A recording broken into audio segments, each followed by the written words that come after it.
right, SOCstockers, welcome into our noon Eastern session today, the state of remote security operations. Hopefully everyone is having a groovy time today. Such a great event so far. Brian Krebs was awesome. I can listen to that guy talk all day, unless I have these three gentlemen, and then I'm like, Brian, enough. We got to get on with the show with these guys.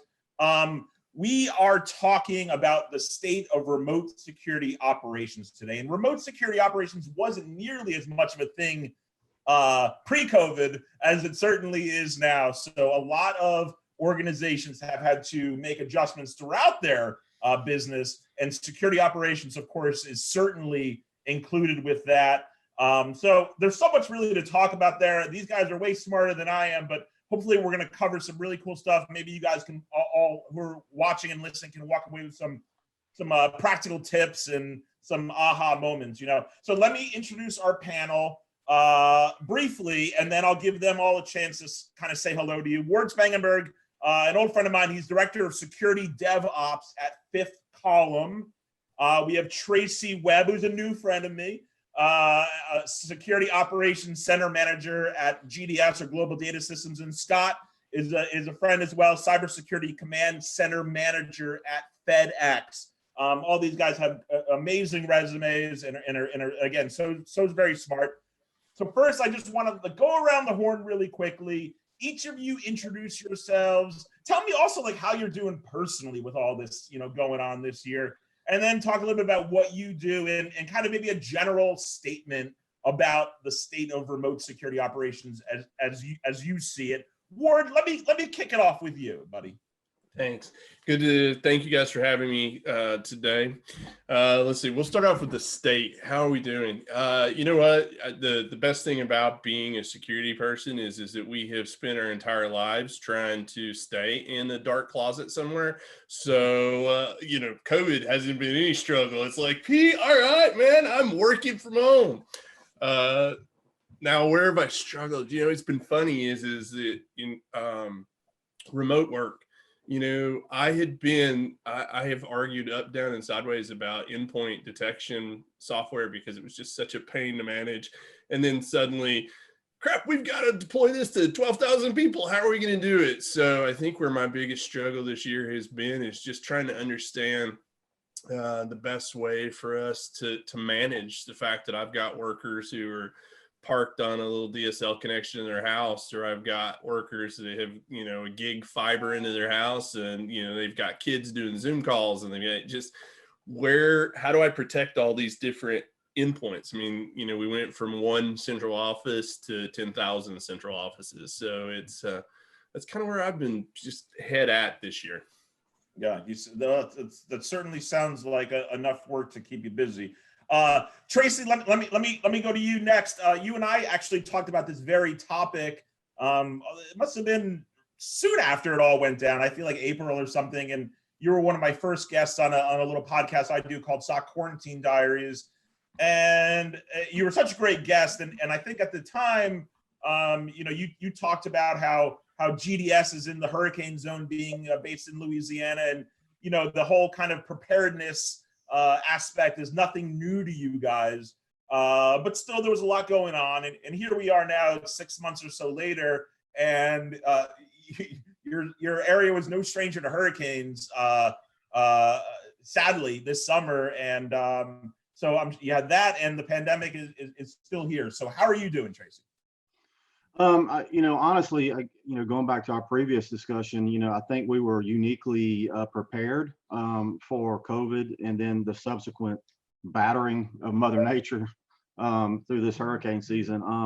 I think probably the biggest struggle for us has been we've been abnormally even more so displaced. You know, we had people that had really solid networks in their homes through a lot of effort on the part of our company, that were literally, you know, living in a camper, right? Or maybe some of them still are, right? So our company done a really great job with our workers of deploying a product that we call Nomad. It's basically just a Wi-Fi dual SIM VPN internet tunnel device. So that helped us. We were prepared for that. We had originally gotten all those ready for disaster preparedness for other clients. but we had some left over, so we were able to transition into that new, connectivity and MPLS connectivity pretty quickly.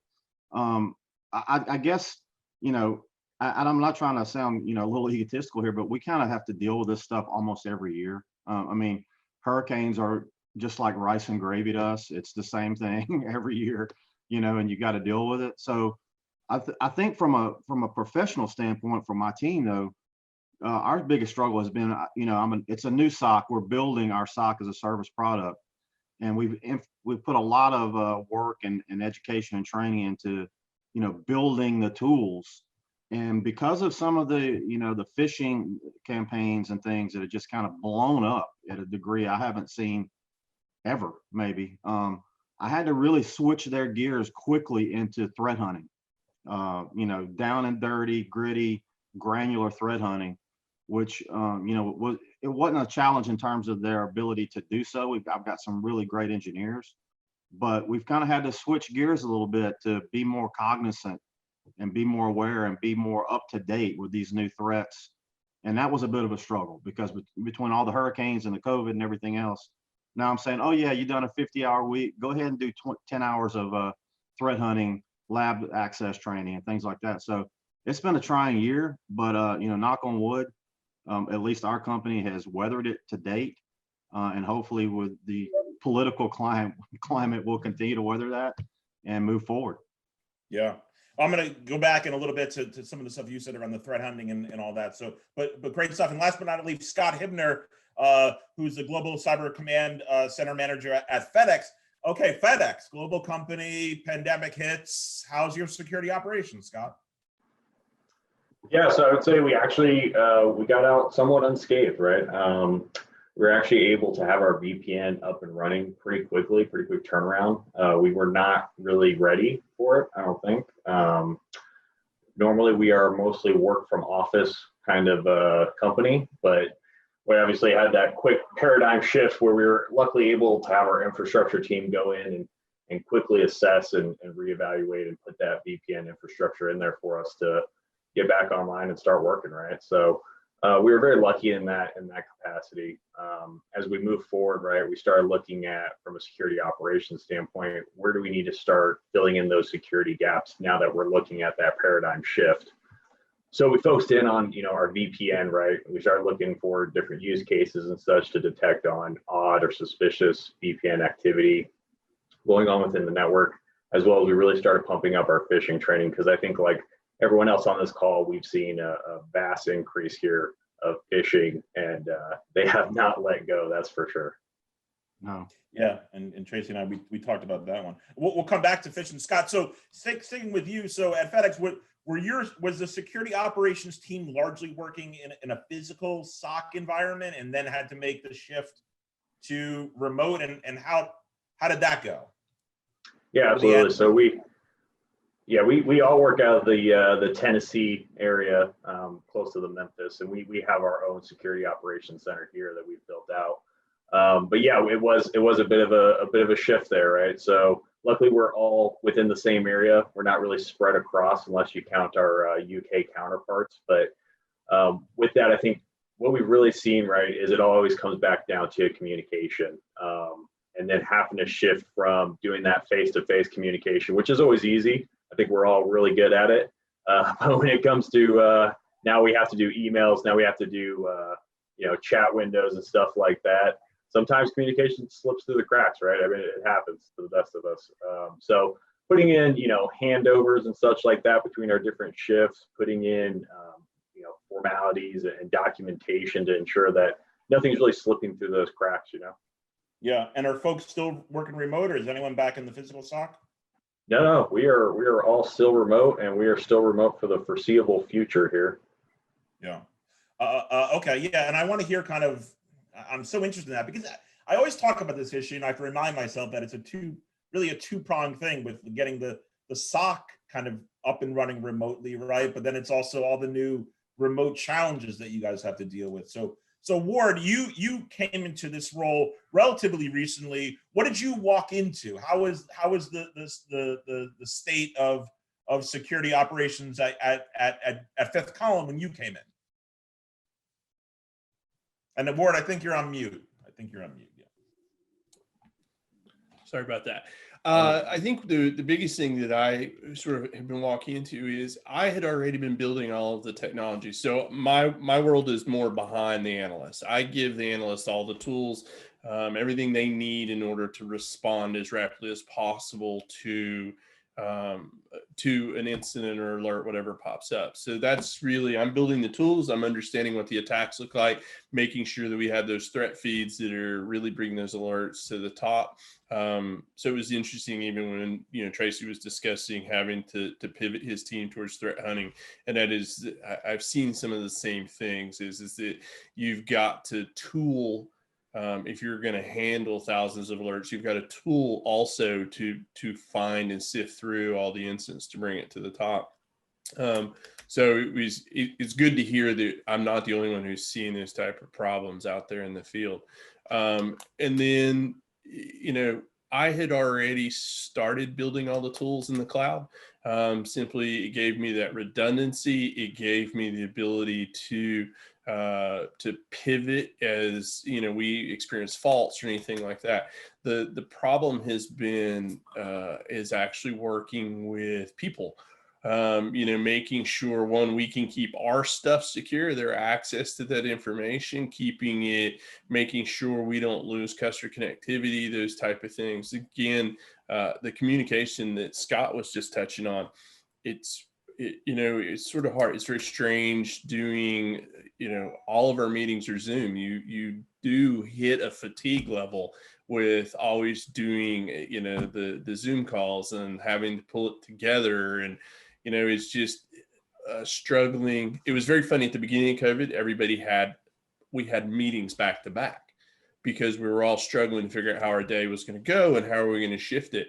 And now you almost have to drag people into a meeting in order to get the contact that's necessary to accomplish things. So that's the experience I've been seeing literally since sort of COVID began at the beginning of the year to now, sort of that shift in behavior. Yeah. So many different moving parts here. All right. So we surveyed close to 400 security operations professionals recently. We haven't released this survey. It's going to be fantastic. But we asked them a bunch of questions related to remote security operations, and 42% said their alert volume, in fact, is increasing compared to pre-COVID-19. It's not everyone, but that's still a big chunk of people. So Tracy, let me go to you. You're seeing not only alerts going up, but also maybe some more sophisticated stuff that is necessitating your team needing to do more threat hunting? Yeah, definitely. I mean, obviously I can't go into it, but just 2 days ago, well, let me preface this also though. One of the other shifts that we figured out was the best move for us at this time was, before COVID, we kind of had this idea that, hey, maybe we want to be an IR, right? Maybe we want to be an IR vendor too. And we done one for a smaller university in the state of Louisiana. And we walked away from that going, oh my God, maybe this wasn't a good idea, right?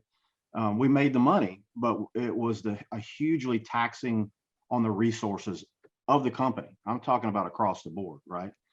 So we kind of backed away from that and, you know, have done some other pivots. And from a tactical standpoint, we're probably going to partner with an actual IR vendor, form a relationship with them.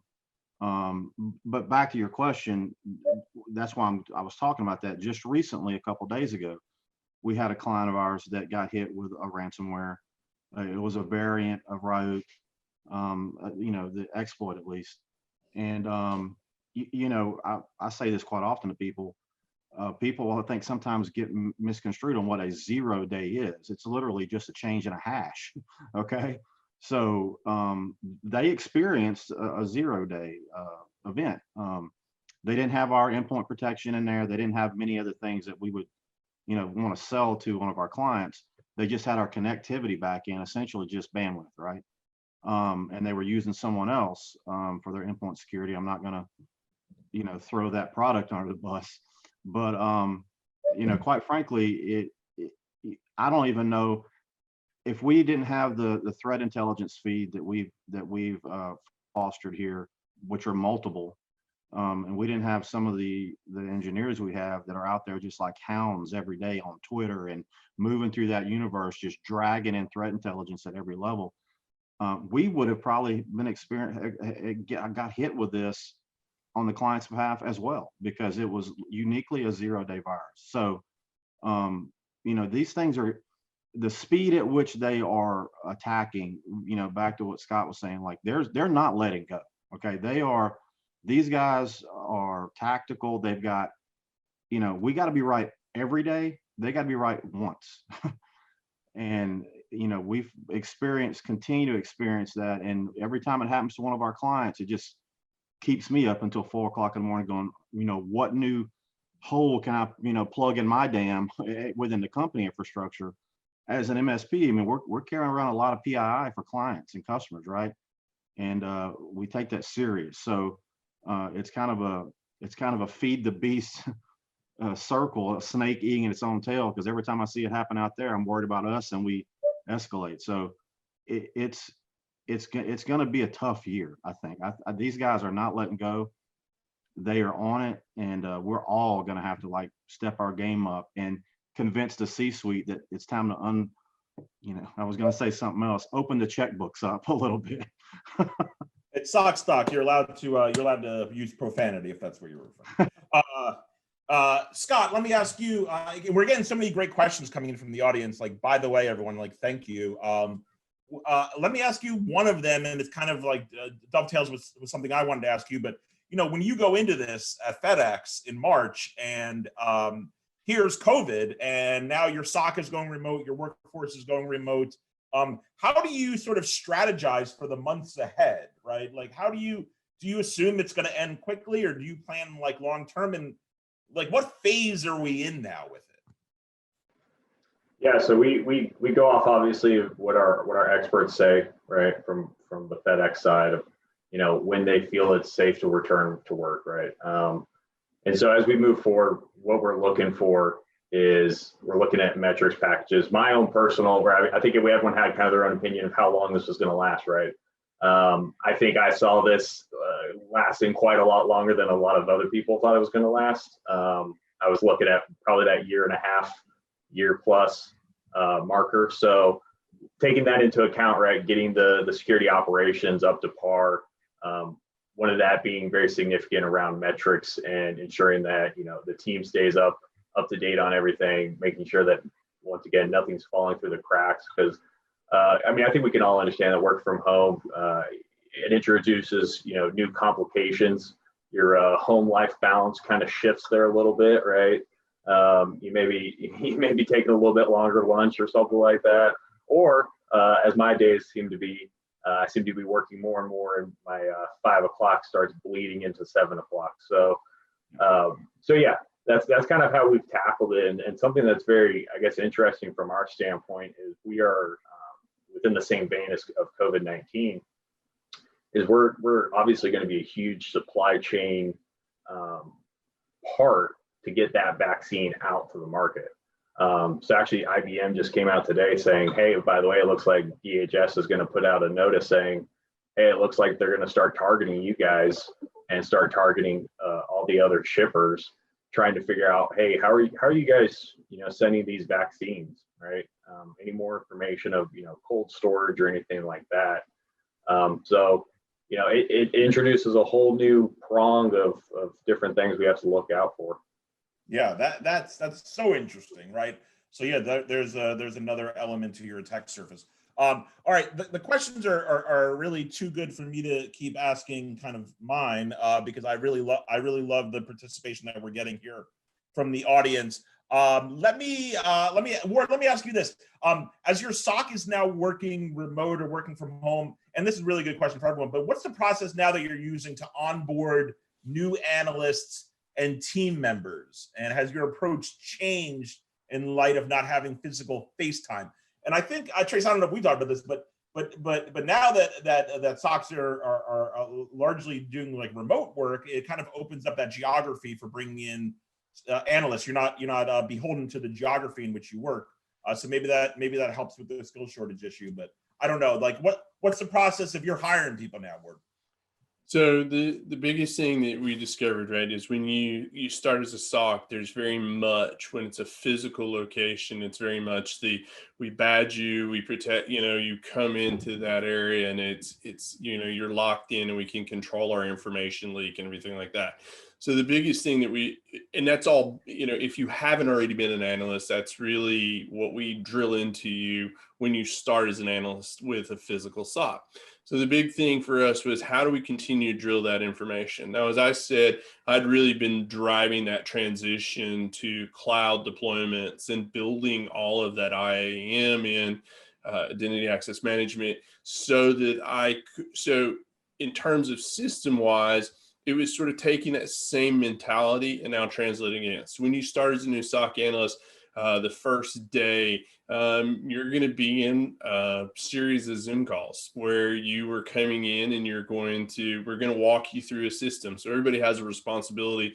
We'll introduce you to a client. You will shadow on a client. So when alerts pop up, you're looking over the shoulder of one of the analysts and how they're doing it. We want you to feel comfortable. We want you to ask us a question. I spend a lot of time with a new analyst, sort of showing them where information is. I was talking to developers today, where I'm like making sure that a developer will reach out to an analyst, because analysts, they're the front line, and that's who the product consumer is in the platform. So I want them to be paying attention at that same time. So a lot more touch. It's good touch, but there's a lot more with the analysts, just to make sure that they're aware of all the information. Again, though, there's still that huge gap, right? There is, because it's very easy to spin around and tap somebody on the shoulder and ask, hey, where do I find this? So we have really doubled down on documentation. I'm not a huge, we use one of the large products out there for the documentation. And then the other day I found a fracture where we were using a Microsoft product. I'm like, okay, can we all, again, come back to consolidation, because it has to be in the same place. So knowledge databases actually have started to play a really huge role, and been playing around with some interesting things to go out and actually pour through existing tickets or old tickets and pull nuggets of information out of those and throw that back into a place. So that, again, I want a FAQ for a SOC technician. I want additional context. Oh, well, I don't actually understand, like, as to Tracy's comment about, the 0 day is just a change in in some piece of the code. So it changes the hash, right? I add an additional comment, it changes the hash. Having that kind of wisdom that I've now shared to the collective SOC brain is huge in helping keep them constantly moving, but also huge when I'm bringing, a college student in for his first job or her first job, and I want them to be able to, grab the concept super rapidly. Yeah. Tracy, I saw you nodding there. I want to see what your thoughts are on kind of the analyst, finding the best analyst process, and also taking it a step further and measuring analysts and how whether their productivity is keeping in line with expectations, right? Because that's a big issue with remote work happening now. Yeah, I mean, we hit, some of the vulnerabilities, internally as a company that Ward just brought up. We definitely hit. By sheer definition, SOCs are very tribal, right? And you literally used to, a couple of weeks ago, a couple of months ago, rather, whatever, you could turn around and talk to somebody, and it was a lot of tribal knowledge. And when you brought in an analyst, they kind of just sucked that in there, subconsciously. They picked up just listening to the the more elite engineers and things like that.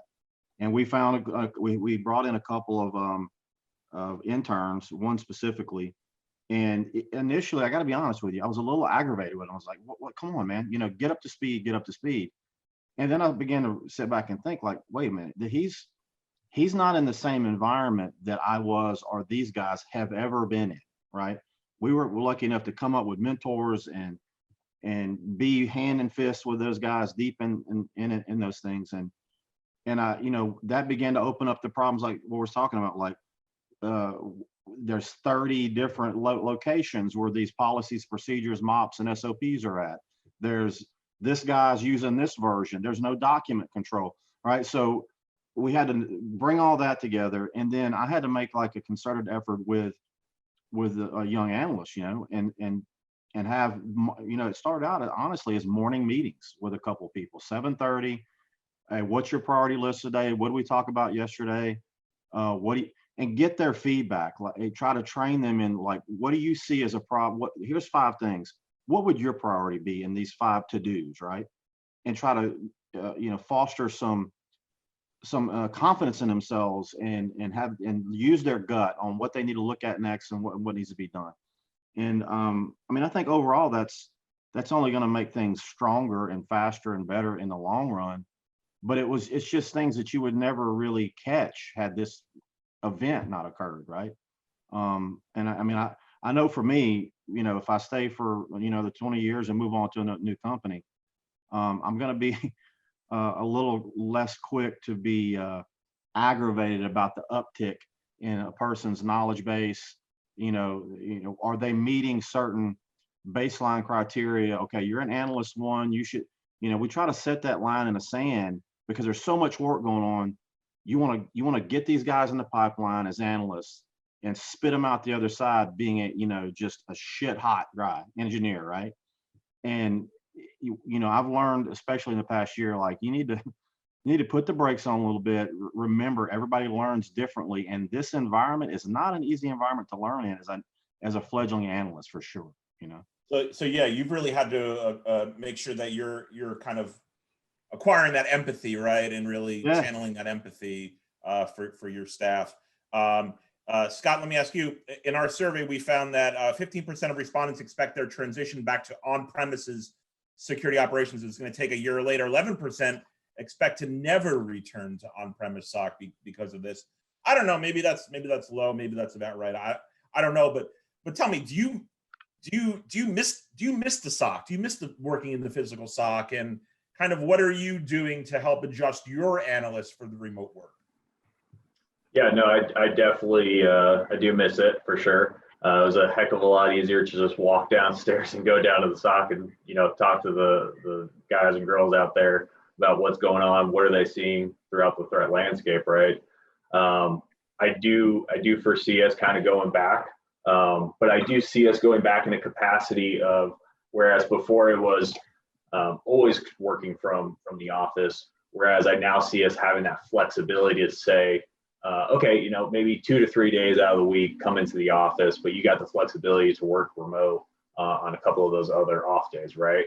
So I think it's really opened up that flexibility side of things. It's opened it up to where if there now is a serious issue going on, I have no doubt in my mind I can get every single person on my team online quickly as possible, no matter where they're at, right? Because we've been pushed into that direction. We're now prepared for it at this time. So yeah, that's kind of where we're at.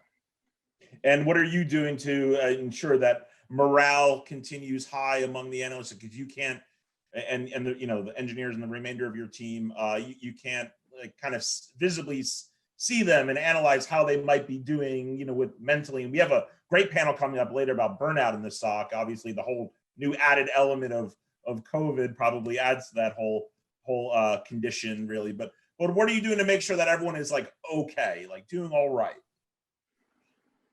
Yeah, so I recently set up one-on-ones, right, with all my analysts, going through once a month with every single analyst and figure out just what's on their mind, right? Because it's not only just work either. It's also what's going on in your home life, right? I've got analysts that just had a baby, right? I mean that's a whole new shift in his life, and so it's bringing that kind of what Ward mentioned, right? Is that personal touch. Right. And just saying hey, I'm here for you. I'll aid you. I'll help you out any way you can. And I think this is really an exciting time, especially to be where we're at within the C3 here at FedEx, because we are still somewhat within our infancy, and we're building out, we're evolutionizing, we're moving forward, and we're gaining these new technologies. We're gaining this new visibility within the environment. So I see it as a very exciting time, and I think all the other analysts as well see it as a very exciting time as well. Yeah, and now the vaccine transport adds a whole that's Yeah. so interesting. And I don't know if you got all the ballots to the box. I don't know if you guys were involved with that. I don't really follow the politics too much. I hate to, I don't want to interrupt here, but I mean, Scott, you're almost entering the world of like critical infrastructure now with this vaccine thing, man. I mean, that's crazy. Right.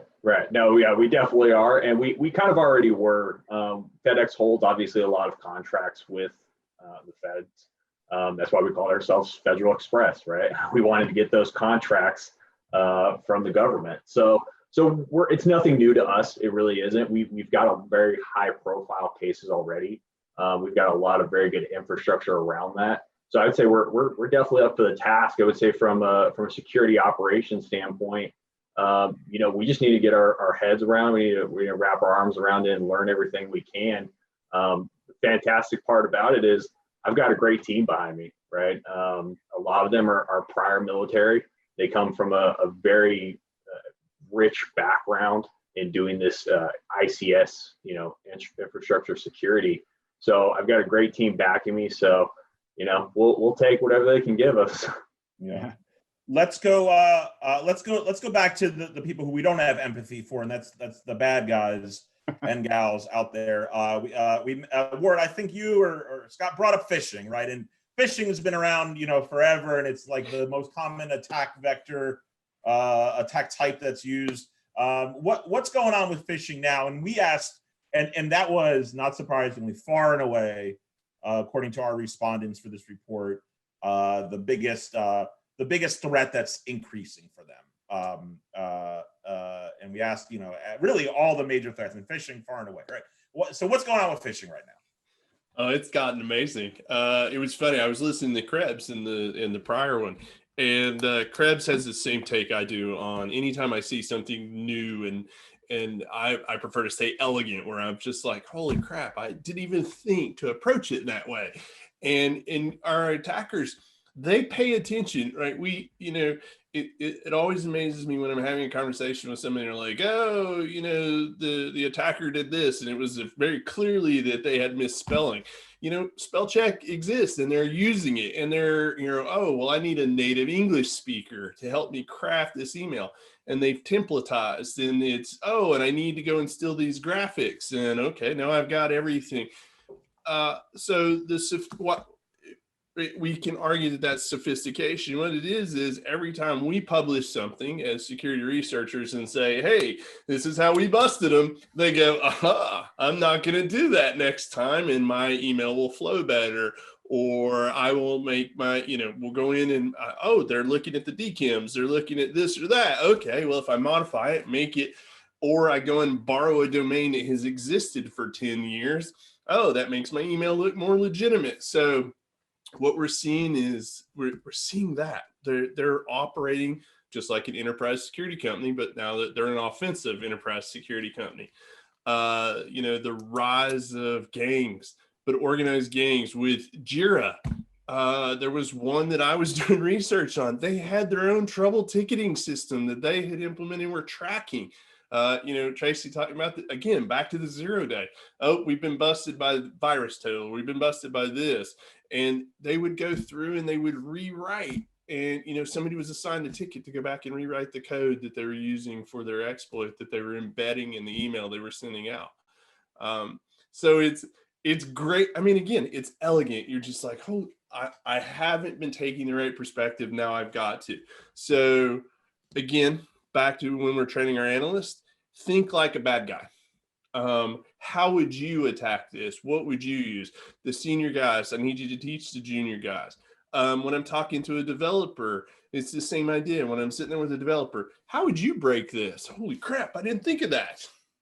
And then it's supplementing everybody, right? Adding the proper tools. If we're not going to build it, if we're not going to become the expert on it, going out and actually buying the proper tool. And I think you at some point wanted to comment about budgets, about the change in budgets and people and personnel. Mm-hmm. So that's also been an interesting, as we've gone remote, it's been a little bit easier for me to get software, especially if I can very clearly define how that software is going to help us be more secure or help our customers be more secure. So yeah, that it has become very elegant. The attackers are paying attention to every piece of research we put out there. And in a lot of cases, they're leveraging the same set of tools that we are to be better at the same game. Yeah, that's great. And Tracy, I think some folks were really interested in you training up folks to be doing the threat hunting. You know, that could relate to phishing in a lot of ways as well. Like what sort of, any specific tools that you're using or any best practices that you could share there for training up your team to handle these more sophisticated attacks and the stuff that's just getting by? Well, I mean, I think first of all, for me, you know, and it wasn't really hard. Again, I've got some really talented engineers, but you know, I come from the military where it was more tactile, physical security, right? But operationally, it's the same idea. I mean, there's bad guys, and you got to shoot, move, and communicate, right? So that's how I try to talk to my guys. That's how I'm trying at least to design and build my SOCs like ethos, to think like a bad guy. I mean, at the end of the day, you gotta almost kind of respect the enemy to really get in their head and be able to play their game, right? So, I mean, for me, it's we have some pretty standardized, steadfast training programs we have in place. We use one for, you know, webinars and whatnot. But for my guys, we kind of just come together every week and say, hey, did you see this new virtual threat hunting environment? Hey, did you see this new sandbox environment that we can throw things in? Because I want to keep them agile. I don't want them to get, and also because the industry, I mean, I think we're all feeling this. Our company has decided we're not going to buy into a product for more than an annual subscription, including Simplify. Simplify has been awesome with us, okay? I see no reason we're not going to stay with you guys forever. But from a tactical standpoint, the game, the tools are changing so quickly. And we've had to say, look, if we get tied at the hip with one thing, then the guys start to think around that tool. They don't think out of the box. They don't go look at these new open source things. They don't go get on, you know, GitHub and see what new possibilities are there, you know? And so I try to instill in them like, look, we've got our tools. This is what we sell, our products and services. This is what we're using. Simplify. We're about to, thank God, get away from one SIM and get into another SIM. And we're really happy about that marriage between Simplify and this new SIM. But I've tried to make them understand, like, you gotta almost be like the early part of the French and Indian Wars or the Revolutionary War. We won that because we told some guys, hey, quit standing in a line and walking toward each other. How about you get out in the trees and shoot from behind them, right? So that's how I'm trying to make my guys kind of like savage Indians in this fight and get them out there and really learn their own methods and tactics and be more operationally minded, tactically operational minded. Yeah. Appreciate the plug there, certainly. But for Simplify, but but the whole notion, just sort of generally speaking about automation, Scott, I would imagine that the concept of automation and making a lot of the alerts and events that your SOC fields more streamlined is probably a good thing, right? It probably helps you deal with some of the more pervasive, complex threats that might be a bigger issue. Yeah, definitely. So that was something that when I came on board, that was something that I really was a key focus area for myself, was streamlining that use case process, right? Creating that automation via the playbooks, and just pushing that forward throughout and reducing that mean time to respond, reduce that mean time to detect, and just pushing that forward. So, I mean, yeah, we've done a lot since me coming on board here in the last, 7-8 months, and bringing on these new automation playbooks and such, and just streamline that whole process. And even like you mentioned at the beginning there, right? We've seen a large increase in cases just across the board as we've kind of gone into this whole COVID-19 pandemic. So obviously, simple math, more cases means more work, right? So creating that automation and hopefully reducing that time spent on each and every case significantly helps out our analysts for sure. Yeah. All right, let's transition because we've got about 5 minutes left. And again, thanks everyone for dropping in the questions here. Let's transition a little bit to the end user. And Ward, let me go to you. We talked about phishing. Obviously, end users are often responsible, at least, for taking the bait on some of that stuff. But beyond that, I'm wondering what other sort of insecurities the remote worker is presenting to the security operations teams. Maybe specific to you mentioned earlier, like new endpoints that aren't corporate controlled. Of course, we got to touch on VPNs, right? We had a question around VPN policy. So what's going on there? So the biggest thing that we started to discover is not enough machines, right? There was a shortage at one point at the beginning of the summer, early spring, actually, Chromebook availability. Right. So supply chain, my boy Scott, his team was over there trying to get FedEx deliveries across the country. And so there was a shortage of machines. And so when there became a shortage of machines, there became a sharing problem in households. And so we were seeing, dad was issued a MacBook from work. He's using it, but my daughter has to get on and do her Zoom class. And so, I can create a new login and she can do that. And it's 7 o'clock at night and my son wants to play Roblox or whatever. And so we were starting to see these shared machines. In fact, somebody asked the question, do you allow that personal PC of the remote worker? Sure, I'll allow the personal PC as long as they're willing to install 3 other pieces of software so that I can wall garden their laptop, desktop, whatever it is, and prevent certain pieces of my information leaks. So that was what I started to see, was this suddenly I might have had 1 piece of software installed, but now I had to push 4 pieces of software. And I was having to look for new ways to wrap controls into things. And in some cases, I just simply said, where I had given you sort of administrative access inside the company when you're inside the corporate tower. Now at home, I'm going to take all that access away because I can't afford to have you installing things. There was really a push with some of our clients to start using sort of Citrix platforms and things like that, because then they could keep it all inside their walls and you would log into it. And that goes back to someone who's asking we were talking about how do we check the analysts and whether they're doing work. Is some of those platforms, I can see when you're logging in and I can see when you log off. Yeah. So that helped us with that virtualization in a lot of cases great. And we have 2 minutes left and I want to end a final question here, but Scott, real quick, I want to ask you about VPNs. Like what's going on with that for your workforce? Yeah. That seems like potentially a vulnerability, right? Oh yeah, absolutely. Absolutely. So, now we have to worry about not only, I think Ward alluded to this at the beginning, right? We don't have to worry about just our network anymore. Now we have to worry about, hundreds of thousands of employees' home networks too now. And God knows what's on those. So with that, that whole shift, right? And moving from, and I know there was that question of, are we allowing those personal machines? And we're not. We actually aren't. You have to have a corporate imaged laptop in order to connect to our network infrastructure. So we put that in place. We have been, I would say, fingers crossed right now, pretty lucky in that respect that we haven't seen any sort of real attacks or real issues come through that tunnel. But yeah, so we don't allow them.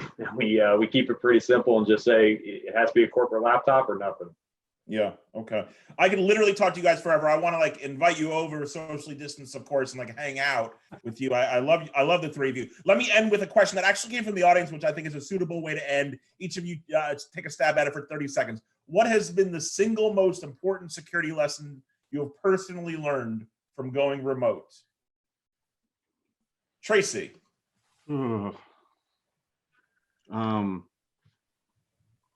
Trust but verify. Okay. Yes, that's always a good one, especially timely now. Scott? I think Tracy stole my answer. But no, yeah, I mean, it is definitely trust but verify, but it's also, I would say the biggest lesson I've learned is the communication aspect, right?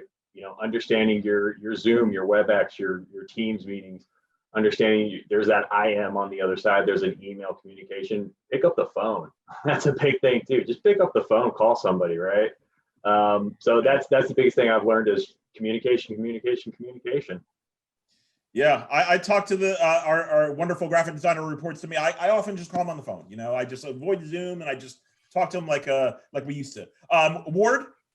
I'm going to say security is still freaking hard. And so remember that we got to constantly learn. I think that's what I drill, that's Tracy said it, Scott said it. We got to remember there's something to learn every day. And if you're not evolving, then you're causing me problems. So it's learning. Security's hard and we got to learn. Excellent. All right, guys, thank you so much. I hope to get everyone together again, and we'll talk about this as we didn't really look to the future too much, but we'll kind of hope that things improve, get better across the world, and then we'll certainly reconnect. But thank you, Dan. If you want to invite us all to the Palms in Las Vegas, we're ready to go at any point. That's okay. Yeah, that actually sounds. I'm in. Sounds good. Place. I'm down with that. The Palms is back in vogue now. It's a cool hotel again. All right, very good. And I want to tell everyone who's listening, to our wonderful audience, thank you for the questions. Coming up now, and this is actually really pertinent to sort of the disruption that working from home has really caused everyone, and all the stress and anxiety that comes along with it.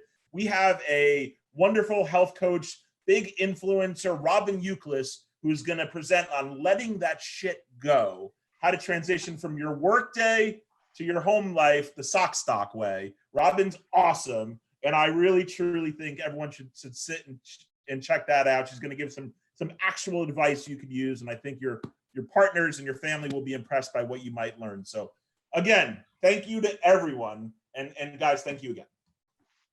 Thank you. Thank you. Thanks for having us.